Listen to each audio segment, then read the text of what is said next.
So guys, I'm so excited to introduce this lady. She is one of my best friends. Like, we've been friends for years, since we were kids. And, we are so close. She's like a sister to me. So I'm gonna tell you a little bit about her, and then we'll get started with this dialogue. So her name is C. Michelle Bryan. She's the Deputy Director for Resource Management for Homeland Security. In her private life, she's a motivational speaker where her voice has been heard in many sectors across the United States, with a primary focus on motivating and empowering women, with hopes of inspiring them to see that being different is amazing. Michelle and husband own and operate a successful online bakery, Sweet Maddies Bakery, located in Frederick County, Maryland. Michelle is a wife and mother of 4 and works hard toward keeping her family grounded and safe, of course, from COVID exposure. So welcome, Michelle, Bryan. Thank you. Thank you so much. Glad to be here. And Leslie, I was afraid you were going to start to tell our age when you start to talk about how long we've been friends, but yeah. There's one thing I'd like to put an addendum to, is that I am actually the mom of 4, but the bonus mom of another. And that's, so I have 5. I don't differentiate between that. So I do. I have a total of 5. But to let you guys know that 2 of them came at the same time. So I technically was only pregnant 3 times. So yeah. Yeah, she has a set of twins. Yeah. That I couldn't tell apart at first, but now I can. Now I think I can. No. Oh, I don't know about now. It's all the facial hair, and it's just everything's gone wild. This is crazy. So let me set the stage. So we're here to talk about COVID, to create dialogue around COVID and how it's impacted our lives. I've asked Michelle to come because I thought it would be awesome for her to kind of talk about how it's impacted her life. We all are kind of stuck in the house, and some of us still go out. I still go to restaurants, which I probably shouldn't, but I know, right, with the mask and the thing on over my face. But just to talk about COVID and how that's impacted our lives and how we're adjusting, because for some of us it's absolutely difficult. It's been a difficult experience to adjust in such a way that we've been mandated to adjust. We're isolated from family and friends. I think that as people, we like that interpersonal interactions. And we're starting to see how difficult that is, not being able to interact. Sometimes we're social beings. I'm a social person.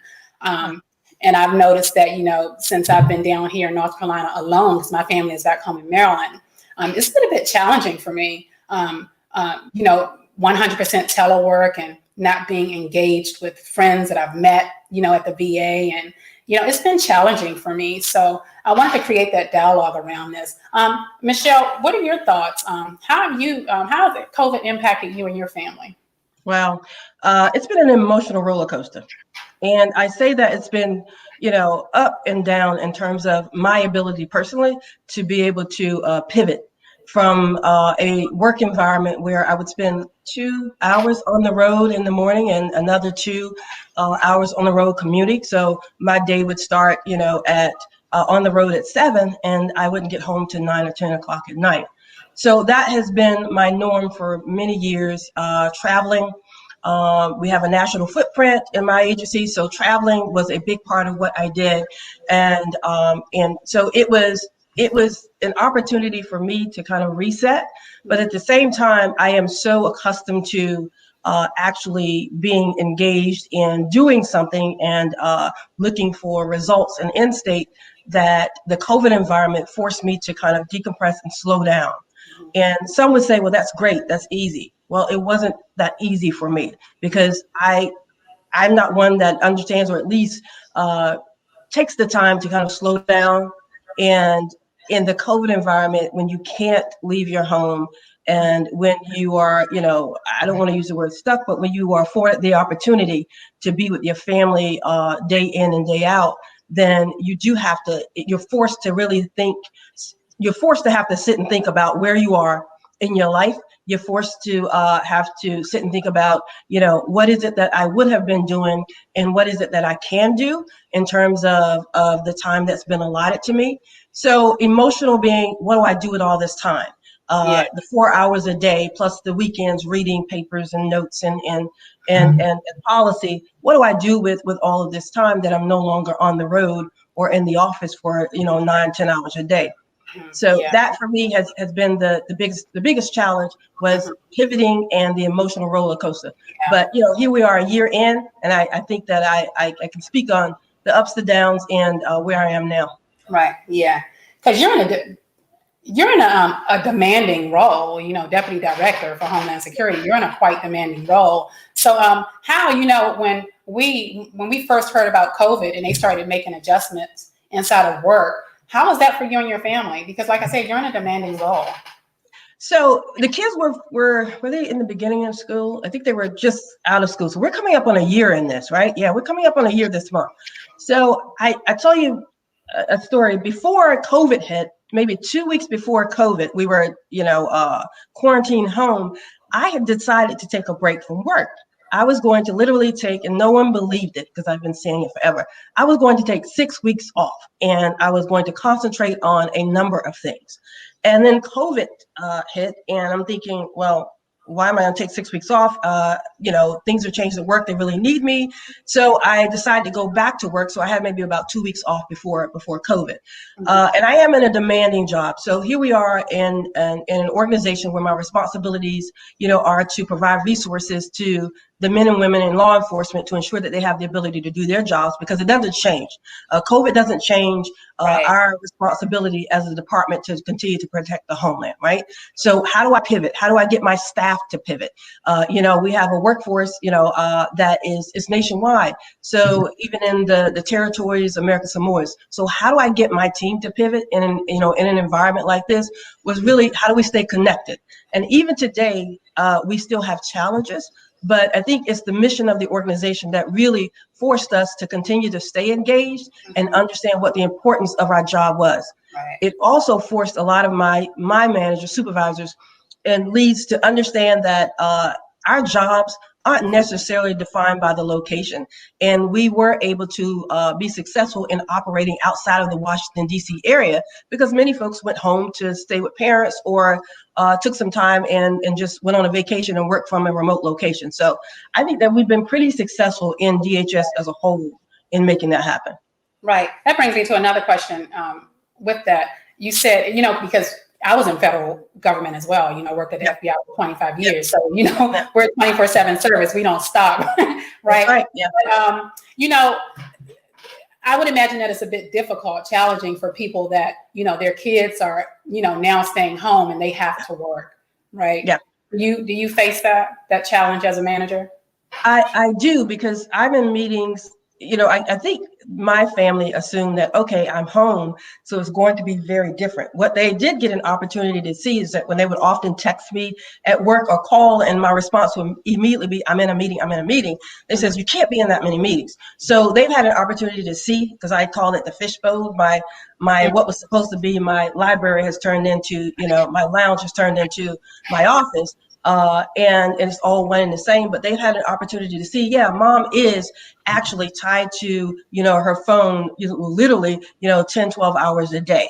But I do get an opportunity at least to now step through the kitchen and get a bite to eat, which has caused some other challenges. But so I think the kids have got an opportunity to see that. But me, I've also gotten a better opportunity to understand the challenges that teachers face. Man, I had a conference yesterday with one of my son's teachers, and one of them is adjusting very well, right? But then I have one that he both are A students, but this environment has really been challenging for him because it's not that he is overly engaged in class, but he does feed off of the structure and the lack of having some personal attention. So that has been challenging for him. But teachers as a whole, I got to tell you, my hat goes off to teachers, because it's really been a struggle for me as a parent, but teachers having to really make a change and adjust in this current environment to many students and across the country has been a phenomenal feat. Right. Okay. Let's reset the room really quickly. So, we're hi, Dorothy, Fallon. A couple people just dropped in. Just to reset really quickly, we're just creating dialogue around COVID, how it's impacted our lives, and we have C. Michelle Bryan here talking about how it's impacted her. And so, if you guys have questions, just jump in and we'll answer them. Let me read one question that somebody sent to me for you. So how do you communicate with your children about COVID restrictions and safety? So it has not been, my kids are older, so it hasn't been that difficult. And my kids are also at the, they're no longer, at the age where they want to go outside and toss a football, right? Or go to the park. So that for me has not been as difficult. But the conversations I'm having with my kids, I have the two 16-year-olds that are just trying to understand it all, and their focus is on school. I have the 21-year-old that's in a senior in college. It's been very difficult for her because this is her last year. She's an art major, and how do you take art remotely? How do you? I mean, it's a hands-on, program. So how do you adjust? And so that's been pretty difficult for her, but she still managed to remain on the dean's list. But her concern is whether or not she is getting the level of education that she requires and she's going to need, because the schools have had to make some adjustments in the way that they're delivering the material. So that's her concern. Am I being cheated out of the education that I would have normally have received prior to COVID? Because I am an art student. It's not like I'm an engineer major or education major where things are not, for the most part required to be hands-on. So that's her biggest, I think, challenge. And she's just ready to get out, and she doesn't want to walk. She doesn't want to do. Oh yeah, you're gonna walk somewhere because it's So that's her challenge. Now I have my other son who is in entertainment. He has had some challenges, and so the discussions with him, he's the rebel with his own cause. It's been about how does he adjust in that environment and still trying to go out to comedy clubs and do those things. Then I have the one that's the photographer, and he's also how do you remain safe. So my family is really. The conversations have been more about how do you continue to maintain some sense of normalcy in an environment that is completely different from what you are accustomed to. How do you maintain on one level, the required and expected level of education that you so deserve in an environment that's different? And for the other two, the older, how do you continue to stay employed? And as my son would say, continue to move in your hustle and still stay safe. So that's been the conversation in my house. And with my husband, it's been about his business. How do we pivot? Our goal was to open a dessert lounge, right? So how was he supposed to pivot in this environment to with weddings that he was doing, or birthdays when people have downsized or no longer having those events? So out of that was born another opportunity, and I'll speak more about that because I don't want to focus solely on my professional life, which is critical and important, and I absolutely love what I do. My mom and my sisters will tell you that. But I think out of this has come something else, another major opportunity that's been born out of a very troubling and trying time. So I certainly want to make sure I get an opportunity to talk about that. Okay, absolutely. And I often talk about, wearing different hats, wearing many hats, right? And, when we're in a professional world, we often have the hat of a professional world and a hat of a family and any other professional hats that we have on. When we take them off, we're human at the end of the day. We have to go home to our families, right? But I do want to say really quickly before we move on. So I did Instagram Live with Dr. Natasha Kalia this week. And we actually talked about how do you communicate with your children, about this, especially, with anxiety. They're about to open up schools. They're about to go back to schools. Yes. And, my encouragement was to just be honest, look to understand how they're feeling, what their anxieties are. And talk to them about safety and the safety procedures, that's required, like wearing masks, wearing face shields possibly, or wearing masks, or washing your hands, right? Hand sanitizer and things like that. I think that you should be honest with your children. Of course, have age-appropriate communications with them, but be honest with them. Seek to understand their anxieties, and then work to normalize their experiences, because we're anxious too. So work to normalize their experiences too. Yeah. So now that was probably, you know me, that was probably the easiest part is adapting to the hand sanitizer, the mask. Right. So yeah, I'm a when it Yeah. comes But your to children is older, so they're older. yeah. They're a lot older, Mhm. and they're used to mom always saying, "Don't touch this, don't touch that," because they see me as a germaphobe, right, in Yeah. their eyes, and probably my family's eyes. But so for me, it was like, "Oh, okay, I'm good," because everything that you're saying do, I've already been doing, with the exception of wearing the mask. So great, I'll put that on too. Right. So they see this as me falling into the trap that I've already been living in for quite some time. But for them, you're right, it's easier. But then you have the other parents who have kids that are a lot younger, and it is difficult. It's Yeah. difficult. The conversations are difficult. Yeah. You have to get creative. Exactly. Being Yeah. creative. Let's reset the room again. So again, we have C. Michelle Bryan here. We're talking about creating a dialogue around COVID, as her being a mom, a wife, and a professional.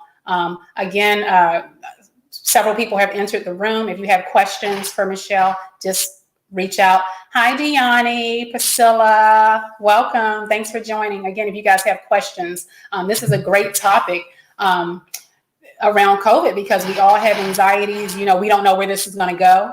And that's why I said the new normal, right? Because this might be our normal for quite some time.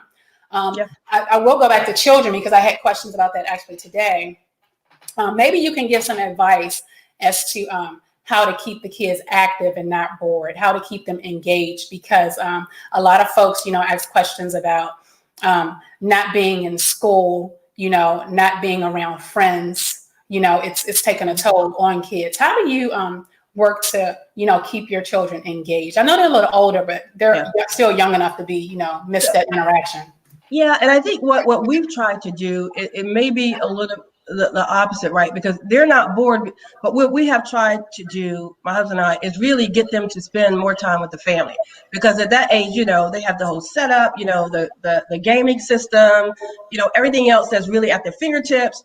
One, getting them out of bed for class. Don't sit up in the bed and go to class. That's just, I mean, we quickly had to put a stop to that. It's like you wake up and your eyes are closed and you're in class. But the other was bringing them down for dinner. My family is big on food. We're foodies. My boys are huge in cooking. So whenever they show an interest in anything cooking, I have one son, Chase, who bakes pies. So they know once mom hears about it, I went out and bought pie pans, all the material needed for him to do pies, right? So you can't say you don't have something. And then, so they're big on food. So we center around that kitchen.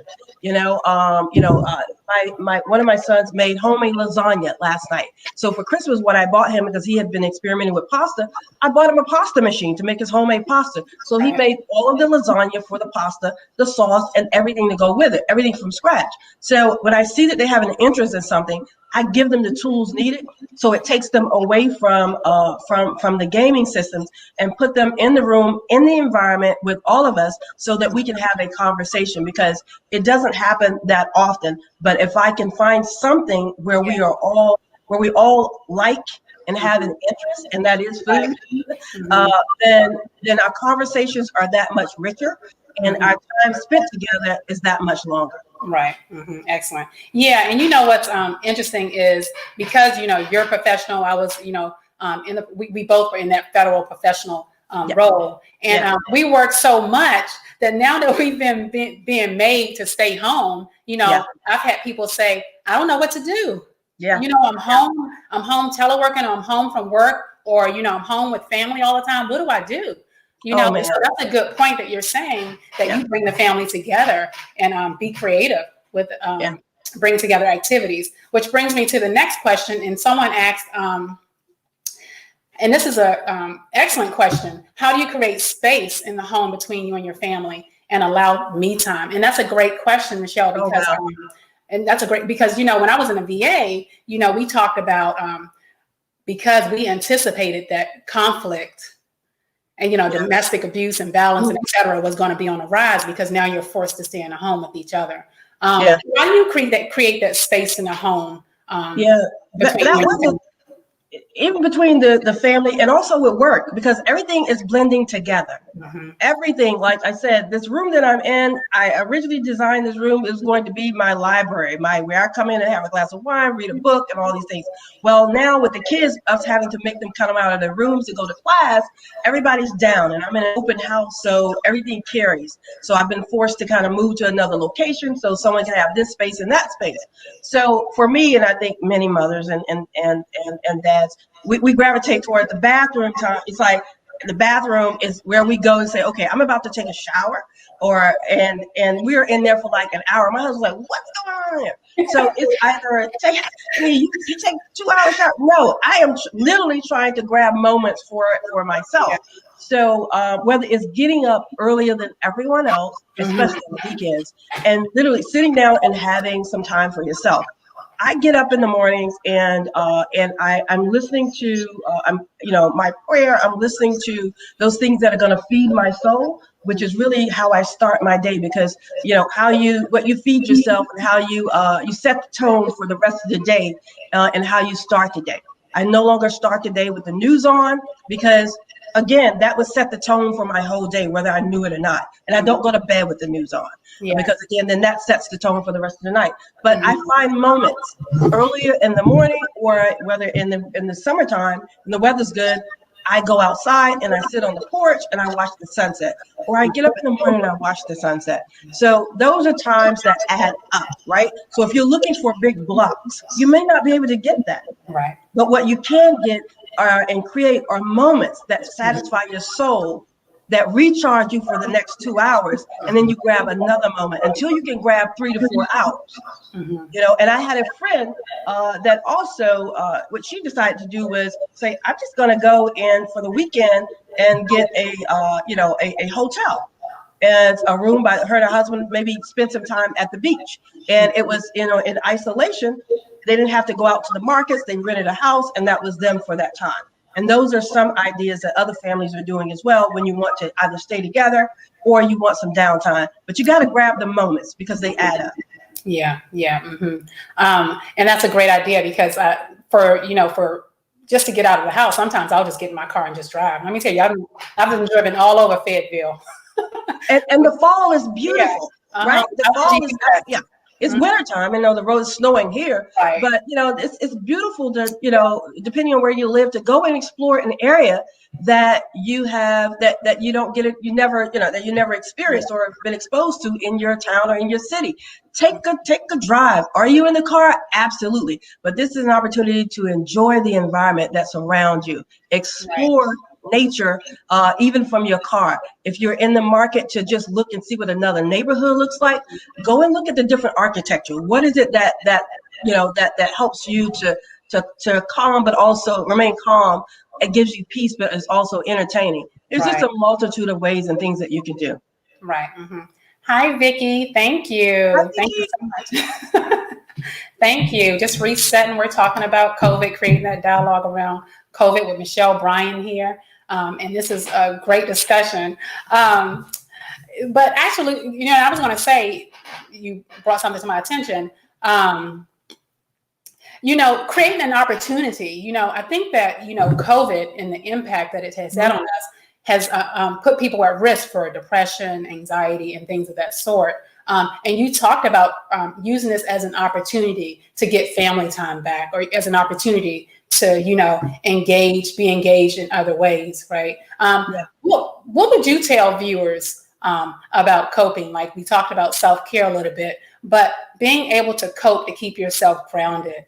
And that's I tell you, I thought about that, and some people are going to say, what is she talking about? This is a crazy time. There are so many opportunities that are often born out of chaos, right? That are born out of really, drastic situations.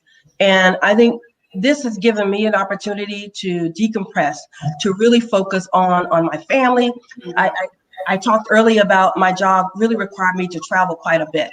There are moments and opportunities that I know that I would have missed if it was not for, the current situation that we're in. So for me, it is, hi Robin, it's been good. And I say good in terms of my ability to accomplish some things, but it's also been not so good in terms of me not being able to spend time with my family that's in Georgia. And they've gone through some really critical things in their, in their lives. I had my aunt lost her daughter to COVID. I wasn't able to go to that funeral. And my family knows me. I don't deal with bad news and death very well. I Yeah. stay away from it, which is not something that is good. But for me, it's even more difficult because I may not place the phone calls, but I usually at least show up, right? So not having the ability to do that has been challenging. Yeah. But I will say this is an opportunity. And no more talk about DHS and all the others, because what I want the listeners and the viewers to get out of this is, what do I do with the time that's been given to me? I've been given 2 hours, 4 hours back of my day. What have I done with that? Well, I'll tell you what I've done with that. My husband, who's the baker, he's the talent. We've been able to push our business to a different level. Again, when COVID hit, the weddings stopped, the birthday parties stopped. So we had to understand, how do we have to be agile. How do we pivot in this environment? So here comes our cookie line. We were doing cookies, and we said, well, how do we do this? So that's what we pivoted to, developing preformed, frozen cookies that people can bake at home. Nobody wants to go buy a cookie, stick it in a microwave, right? Because we're foodies, so we definitely weren't going to do that. And we certainly didn't want to buy frozen cookies at the grocery store. Nothing against them, but we wanted real good. We wanted good food. We wanted, premium cookies. So out of that came, cookies on demand. It came our complete cookie lineup. It gave us an opportunity to test out recipes, and you can ask my family. I have succumbed to all of that because I put on the gain pounds to show it. But it's given me the opportunity to do that. It's given us the opportunity to participate in some events that has put us in a different place in terms of the business. It's given us an opportunity to reach out to local grocery stores and put pictures together. Now we're working on a major opportunity with a grocery store chain. So I know for it, I don't know 100%, but what I do know is that if it were not for this current state that we're in, I would not have had the time to dedicate, to sit back after I'm off work and think about, how do I strategize on how do we grow the business? How do I help my husband take it to the next level? Because my days and nights would have been consumed with everything work, or I would have been traveling. So how do you take advantage of this opportunity? Right. The other key thing that I see that some people often don't understand is this downtime for me, and I call it downtime, but it's really this focus time is an opportunity for me to examine my relationships also, right? So if you find yourself on phone calls with individuals day in and day out talking about something or nothing that doesn't feed your soul or doesn't add value to your life, then what are you doing? Yeah, you've been on the phone for 2 hours, but what have you actually done? How have you benefited? How has that conversation moved your life forward? If you're on a phone call with someone and it's about someone else, and it's not about how you can leverage someone else to grow yourself and grow your business, hang up quick. I say this all the time. Your circle is a mirror image of who you are. And you are, if you can't say, and my family's heard this before, you can't say that I want to be a pilot, but you're only hanging out with bus drivers. You can't say that I want to grow my business or be an entrepreneur, and 90% of your time is on phone calls talking about what someone else did last night, right? Or someone else's life. If it's not adding value to your life or to someone else, or if the circle that you're in, if everybody in that circle is either at or below your level, you need to run. Right. Because you're not gaining anything from that. You're either going to succumb to that environment, or you're going to march on. And I say march on. See, guys, didn't I tell you she was a public speaker? Hi, Dominique. How are you? We're just setting a stage for COVID, talking about COVID and how it's impacted our lives. And Michelle, another question was, and this is a great question as well, you know, a lot of times we watch the media. You know, we're law enforcement, girl. All we did was Yeah. watch. All we, Yeah. you know, we walk into the building, the news on, right? Yeah. Being, you know, immersed in that culture. Yeah. Coming home, trying to separate that from coming home and watching the news, and all you see on the news is COVID deaths, right? Again, I was on Instagram Live on Tuesday with Dr. Kalia, and we talked about how to set boundaries behind watching TV, because when you watch TV, and this is just my personal opinion, I don't think we spent enough time on the survivors of COVID. You know, we spend so much time, the statistics, the prevalent studies, and et cetera, on how many people are dying. You know, when you look at that makes me anxious alone, because I think if I catch COVID, I'm going to die.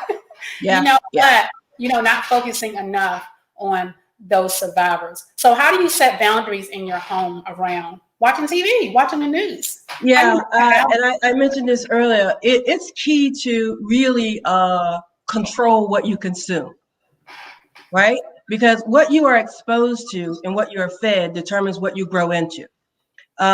So if you are consuming media, I don't care what station you're looking at, but if that's what you're feeding yourself all day long, then that's the output. You know, that's where you're going to give your attention. That's where you're going to focus your energy. It's on what it is you're feeding yourself. And then as a result, you know, the outcome won't be Dr. Rogers grew her business to a multi-million-dollar organization, or Vicki Mitchell, you know, opened up 5 restaurant chains. It will be more about Vicki Mitchell's conversation with her neighbors on, did you see how many more people are dying? So you have to control what you consume. And if you like to learn and you want news, what we have switched to is looking at the Smithsonian Channel, right? Understanding, you know, history, understanding, you know, what makes, you know, the world of artificial intelligence, looking at documentaries. That to me is much more rewarding than sitting down and listening at the same dialogue, because I can't tell you guys know this. You can watch it from 8 o'clock, 6 o'clock in the morning to, you know, 11 o'clock at night. And each newscaster is talking about the same thing. And I don't care what channel you turn it to. You know, this is bipartisan, so I don't care. It doesn't matter. But it's really about, why am I feeding myself this 24 hours a day? What is it that I really want to gain? I am a big user of Audible.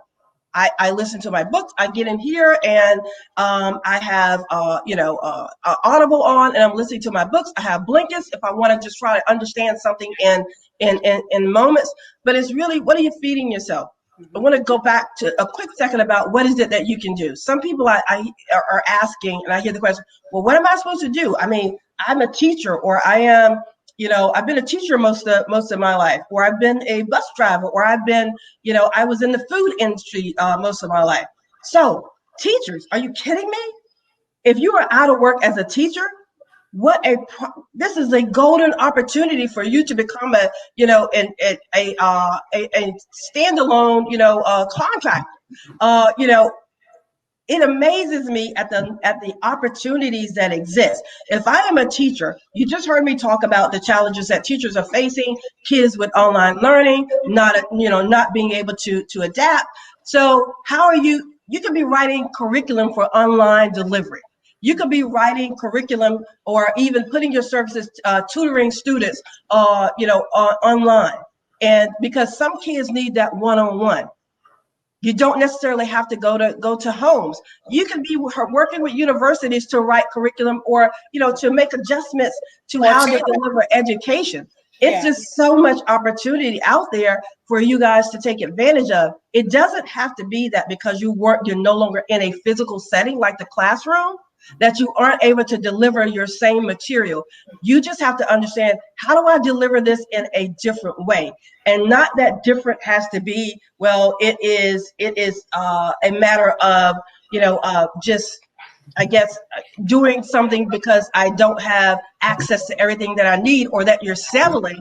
It's really a matter of, wow, I have a major opportunity here to operate outside of the school system, take all of my experience and be able to help families. You can't tell me that in your community and my community alone, where some kids are really, their best way out was in the classroom every single day. And now they're home. How can you give back to your community? So that's teachers. You worked in the food industry and you love to cook, and now you're no longer in that restaurant. I don't want to go out. But if you start to do home meals and you're packaging them up and you're selling your meals online, or you're selling your meals, I can't tell you, I just can't tell you what access you have in order to be able to deliver on the expertise that you have. You don't have to have, a multi-million-dollar media company. You have to have a talent, a desire, a focus, and the ability and will to execute and take action. That's the formula. The formula doesn't lie in someone else. I own my destiny. I may allow you to contribute to that, or I may leverage what you have, but I own my destiny. How do I take advantage of what is in front of me right now? Doesn't matter if I'm a teacher, I teach online. I develop curriculum. If I am in the food industry, doesn't matter. I start to prepare meals. I prepare meals for the elderly. There are a lot of people elderly that can't get out. If I'm a bus driver, I'm in a major city, then I may turn to being a private driver, such as Uber or one of the other companies. So you got an opportunity. You just got to take a step back and stop focusing on, this is the bad that COVID has brought me, and focus more on, how do I take advantage of this? Yeah. Excellent points. I think that, what you're saying is, and correct me if I'm wrong, being creative and sitting back and thinking about things that you like to do. I think that I said the other day on the Instagram live is that when you're thinking about activities to engage in, or thinking about being engaged, trying to pick something that you're interested in, not something that you're going to pick and you're not interested in. And then it's like setting yourself up for, low mood, being down, feeling down, setting yourself up. Like, I'm not going to say I'm going to go to the gym to be engaged and then knowing I'm not going to go. I would be more apt to get in my car and drive somewhere just to get out of the house. Yeah, you got to manage your expectations. I'm guilty of this, and my mom will probably say all of her girls are, we say we're going to climb Mount Everest when really we're just going to walk, we have the desire to walk down the hill. Well, let's start with walking down the hill, right? Right. So talking about coping skills, and I want to bring you guys in here, the viewers, to tell us what your coping skills is. Maybe, some activities that you engage in or can help those that are looking. For me, again, I get in my car and drive, Michelle, she said that she, do audiobooks. And I want to go back really quickly to media, watching the media. I've set boundaries for myself. I set boundaries for my home. I went out and bought Disney Plus, to kind of boost my mood.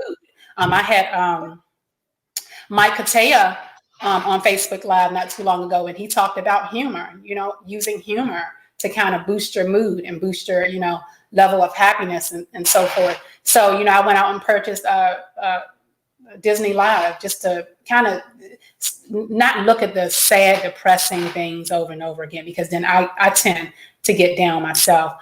Here's a question. Let's take a question real quick from Maurice. How do we encourage each other to get vaccinated in the midst of those that fear against conspiracy? And I'll answer that really quickly. So Maurice, you have to come back, because on the 16th and 17th, we're going to have Dr. Natasha Kalia here to talk about myths about the COVID vaccine. The title is Let's Talk Everything COVID, and we're going to talk about that. But let me tell you, I empathize with you. And if it were not for my parents and I'm caring for, I probably would not have gotten a vaccine either. But, I haven't had any side effects from it, except for a sore arm. But, I encourage you to do research. There's tons of research out there on it. There's scientists working on it to, perfect it. And there's a lot of unknowns. So I encourage you to come back to the show on the 16th and the 18th. The 18th is Facebook Live and YouTube. The 16th is Instagram Live with Dr. Natasha Kalia to get that question answered and ask that same question. But do research. Do Yeah, research. and Yeah. I think, and part of his question was, how do we get others to get vaccinated? So Yeah. I'll give you an example, Maurice, of my own house, right? So my whole household was saying they're going to get vaccinated, and so when the question You came to said me, they're I said, saying they're well, going to get vaccinated or isn't? no, they are. Okay. Right. But when the question came to me, I said, well, I don't know. And my daughter goes, what do you mean you don't know? What do you mean you don't know? So I'll say this, and I am, but it sparked a dialogue, right? And that is, you got to educate and inform and not attack, because everyone's not at the same place. There Yeah. are things in our history, things that we've been exposed to that may cause us to doubt or to second guess. So, but what you can't do is project, what you feel is okay, your sense of normalcy, onto someone else, because you just don't know what they've been through. The biggest thing that I've seen that helps is educating and informing. Stay away from attacking. Oh, well, you must be crazy, you're not going to get it. Well, I don't know if I'm going to hear you beyond the word crazy. I've had several Right? people say that to me. I'm not gonna hear you when you beyond the word crazy. But if you have a conversation with me and it's like, these are the facts, this is what I've learned, and be honest, we don't have all the answers. We simply don't. Everything about what we're doing now is new.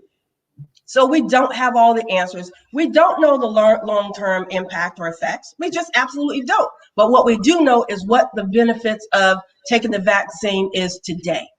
And we can educate and arm ourselves with enough information to make an informed decision. But stay away from the personal attacks and trying to coerce or bully someone into doing what you have made a decision to do. The best route to take, if there's someone in your family or your friends that have decided not to, is to educate and inform. And then they'll make that decision for themselves. Yeah, exactly. Like I said, there's a lot of resistance toward taking the vaccine. That's why my hope is by bringing that information and awareness to this forum, you guys can ask questions around it. Yeah, for sure. So again, let's reset. This is Michelle Bryan. We're creating dialogue around COVID. She's brought up wonderful points about coping, how she copes as a mom and as a professional woman, how she copes in the home, to take care of her family. Thank you, Maurice, so much. And she's given some good points. Ask questions if you guys have any questions for her. My coping here in the house is, again, to get out of the house. Being in the house all day, every day brings me down. And it just brings me down. So what I'll do to keep safe, to lower the risk, get in my car and drive. There's tons of things that you can do without exposing yourself, right? There's things that you can do. You have to be creative, which Michelle said, indicated earlier. Think about creative ways you can cope. Think about creative ways you can interact with your family, because this is different. A lot of us are in homes without families day in and day in and day out. And we're not used to that because we're always working. So absolutely. Any questions? Michelle, I do want you to talk about, do you have any projects coming up? I want to see if anyone has any questions while she tells us about her projects coming up. I do want her to tell you guys about Sweet Maddies Bakery and what they specialize in, the baking that they do. And please ask questions while she's talking about Sweet Maddies. Type your questions and we can answer your questions. Yeah. Again, it's been a blessing for us. The growth in the business has been, it's just been really well. Do I have any recommendations on books? Oh yeah. So I am reading this one now, and it's called what's the name of the book? What Got You Here Won't Listen to One, Won't Get You There. And I've read that a couple of times, and I'll go back. I know Leslie asked me something else about the business, but when you start talking about audiobooks and learning, I'm just all over that. What's the name of it? Yeah, it's What Got You Here Won't Get You There. I am also a certified Fascinate advisor. So what that means is if you're not familiar with Sally Hogshead, look her up. It's How to Fascinate. And so I have been doing, some keynotes on talking about how to fascinate, because what we also find ourselves in this period is trying to understand, what makes us great and how do we deliver the best in how the world sees us. So for me, it's what makes me fascinating, like what makes me so amazing, and how does the world see me, and how do I capitalize on that? What's my, what's my primary, trigger or passion, and what is it? Those, and understanding what are those things that or areas that where I may be least successful in, right? So that's a whole nother world. But how to fascinate people. Who's the authors, Michelle? I'm sorry? Who's the authors of these books? Sally Hogshead. Sally Hogshead. So it was, I've been certified maybe for a couple of years now, or maybe longer than that. But if you look up the book, How to Fast, it's great. It really talks about, is it also an opportunity to take a self-assessment, but it really gives you an opportunity to see how the world sees you. And it's not the same as the personality tests that are out there, but how does the world see you? And how do you use that to your advantage? And what areas of communication do you thrive most in? And what areas get you into trouble? Example would be my area that I'm most likely to be successful in is an area where we're talking about analytics, an area where I have the ability to help others, areas where I have the ability to think strategically and make those decisions. I am an analyzer. I won't be the loudest person in the room. I'm the person that's going to sit back and assess and really understand the big picture, and then I will lay a strategy on top of that. Where I am least likely to be successful in an environment or on a project will be where it's emotionally driven. That's not my strong suit, and I'm okay with that. What I have to understand is, how do I bring other people into the picture to help where there are gaps. And when I say areas where it's emotionally driven, my family knows this. I'm not the person that you're going to call to say the world's on fire, because I'm going to pick up the phone, or if you call me late at night, I'm not going to pick up the phone. I'm going to pick up the phone and don't say anything to see if you're crying, right? Because I don't, that's just not what I'm strong in. If someone comes to me and they want, to talk about their life stories and woe is me, my mom would often say, if you want someone to hear you repeatedly, go to one of my sisters. If you want solutions, then come to me. So, and it's not that I don't have the ability to understand and be personable. That's just not the area that I'm strongest in. And I have to recognize that if I am put in a situation that operates primarily off of emotions, or if I am on a team of a bunch of feelers, I may not be that successful.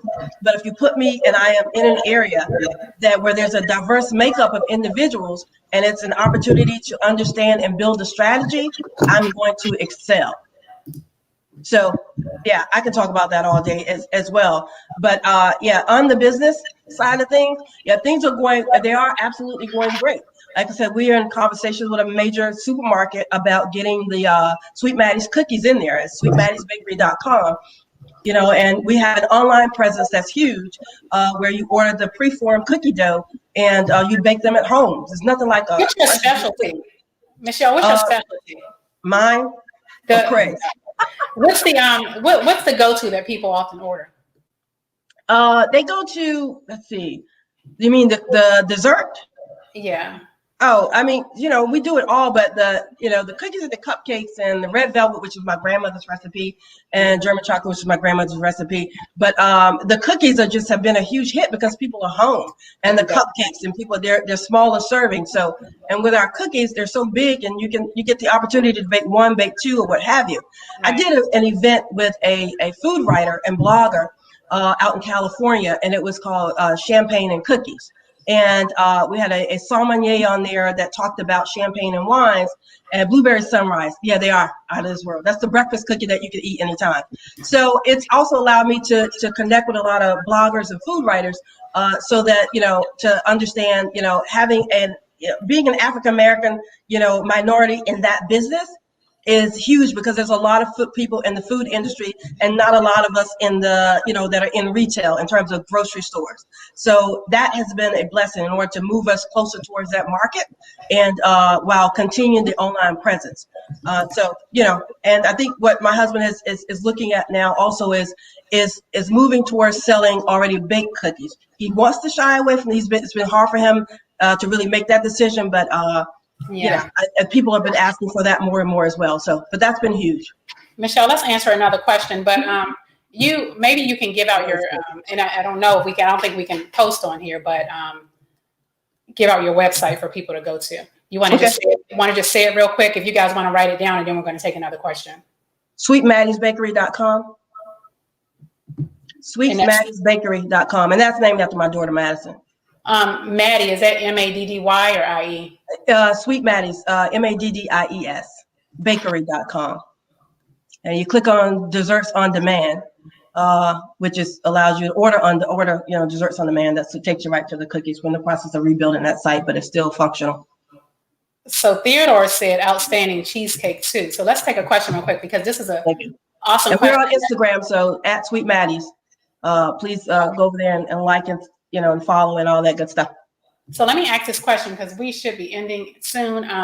Why are African American counterparts not having open conversations about sending our babies to in-person school, and how do I encourage this? We talked about that earlier, the anxieties about going back to school. Yeah.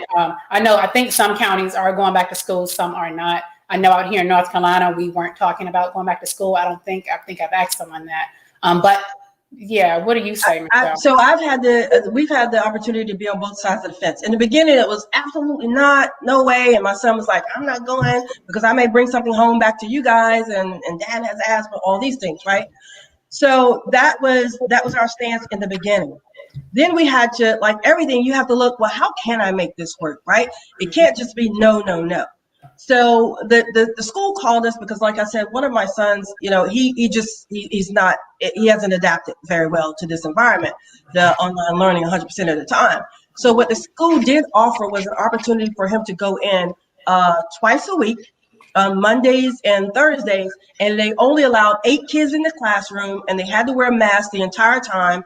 But that helped him tremendously. But then when the cases went back up, they dropped what was called the hybrid as well. So I think, and I believe the administration said it, even today. Really, you got to prepare kids, and each situation, each county, each school is very different. And the biggest part of this is reassuring our babies, as Dominique said, that they're going to be in a safe environment. And that's understanding, what does safe mean? Will there be masks in the school? Am I going to be, in an environment where masks are not required? Am I going to still be in a classroom where it's overcrowded? Or is it going to be spaces? Is it going to be limited? How many days am I going to be going? So there's a lot of questions that are different for every county. I heard something about Virginia today, looking at going to extending the school year to allow for some of those kids who have fallen into trouble the opportunity to make up some of that, or some of the courses, or to make up some of the work, or make some changes depending on the grades that they have. And I will say this, in our community, and I think I touched on this earlier, we really have to be careful. And I sometimes sit and think, like, what's happening to all of our babies that school was all they had in terms of structure, in terms of nourishment, and now they're in an environment where they're not able to get that, and they may be in a situation where no one's pushing them to get online to be in class. No one's pushing them to get out of bed. Schools are the outlet oftentimes. Yeah, so it really does. It really does. It causes pause for me, because I think about that. My kids they're lucky. A lot of people don't like to use the word privilege, but they are. They are able to, stay home. Both parents are here and not forced to go out to work, and we're on them, and they're able to come downstairs and get a hot meal every single day, 3 times a day, put cookies in the oven. That's a privilege. But there are a lot of families out there, especially in my community, where that is just simply not the case. There are kids who are in their last year of school, struggling to get through, and then COVID hit, and that push, only months away, that push to finish is not there. And what they also had to do is now they got to work a full-time job to help out at home, so they're not logging in. So there's just so many challenges and so much. I don't look at, in terms of COVID in our community, I know that being at work and having a job and being employed is important, but I think I spend most of my time thinking about our kids and the long-term impacts that this will have, the lack of a structured environment and education will have on our kids in the long run. That to me is very concerning. And how do we as a community wrap our arms around that problem and help kids who may not have that structure at home, to check in on them, to make sure that they're okay, and at least to push them to, to encourage them to keep pushing and moving forward, because things are going to get better. Right. Excellent. Dominique, also, you asked how you can encourage this discussion. I would encourage you to ask questions, initiate this discussion with the school boards and community officials and persons that can make a change or start this discussion. They're having a discussion, but we just don't hear it. Dominique, the other things I know, sometimes in our communities, it's hard to have. You said, how do we have the discussion? I found it sometimes easier, and I learned this strategy in working in a male-dominated environment. Oftentimes, people don't want to hear your opinion, but if you ask a question, that gets the conversation started. Right. Or if you ask, how can I help?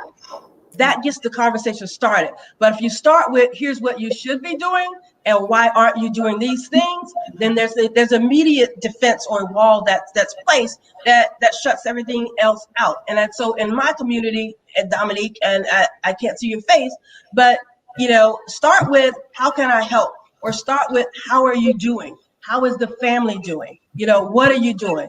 Start with the question, as opposed to initiating a discussion based on your own opinion.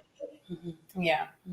And again, engaging the schools, that your children are in, engaging the schools to see what they're doing, what discussions they're having in the boards and et cetera, right? In these meetings, in the teacher meetings, what discussions are they having, so that you guys can be a part of that.